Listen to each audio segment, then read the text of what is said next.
સુરતમાં વધી રહેલી હત્યાની ઘટનાઓ વચ્ચે ગોડાદરામાં ઊંઘી રહેલી પત્નીનું પતિએ બેદરીકરોની નજર સામે જ ગળું કાપી હત્યા કરતા ચકચાર મચી ગઈ છે, તો પોલીસે હત્યારા પતિની ધરપકડ પણ કરી લીધી છે. સુરતમાં ઘણા સમયથી હત્યાના બનાવોમાં વધારો થઈ રહ્યો છે, ત્યારે સુરતમાં ફરી એક પતિ હેવાન બન્યો હતો. સુરતના ગોડાદરા વિસ્તારમાં રાત્રે ઊંઘી રહેલી પત્નીનું પતિએ બે દીકરીઓની નજર સામે જ ગળું કાપી ઘાતકી હત્યા કરી દીધી હતી. માતાનું ગળું કપાયેલું જોઈ દીકરીઓએ બૂમાબૂમ કરી મૂકતા સ્થાનિકો દોડી આવ્યા હતા અને મહિલાને તાત્કાલિક સારવાર માટે હોસ્પિટલે ખસેડાઈ હતી, જ્યાં તબીબોએ તેણીને મૃત જાહેર કરી હતી. બનાવની જાણ થતાં પોલીસ કાફલો સ્થળે દોડી ગયો હતો અને ગુનો નોંધી હત્યારા પતિ જયસુખ વાણિયાની પોલીસે ધરપકડ કરી સળિયા પાછળ ધકેલી દીધો છે.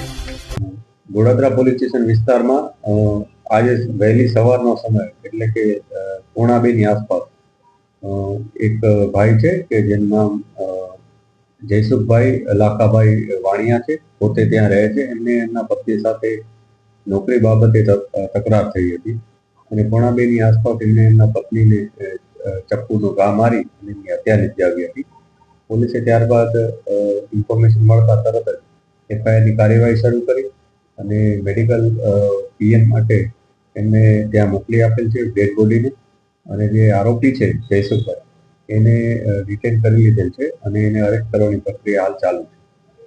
આ ઘટનામાં અમે વધુ ત્યારે ઇન્વેસ્ટિગેટ કર્યું ત્યારે થોડીક બાબતો અમારા સામે આવી છે કે જેમાં પોલીસને જાણવા મળ્યું છે કે આ બંને વચ્ચે અગાઉ 2 દિવસ પહેલા પણ કંઈક તકરાર થઈ હતી.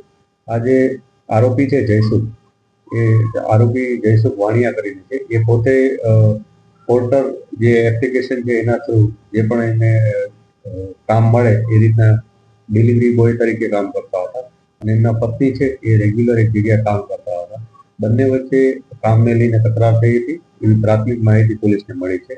આ જે પણ ડિટેલ છે અમે એને એકવાર ક્રોસ વેરીફાઈ કરીશું અને આ ઘટનામાં ખરેખર શું સત્ય છે એના માટે એવિડન્સ જે પણ મળશે એ મુજબ આગળની કાર્યવાહી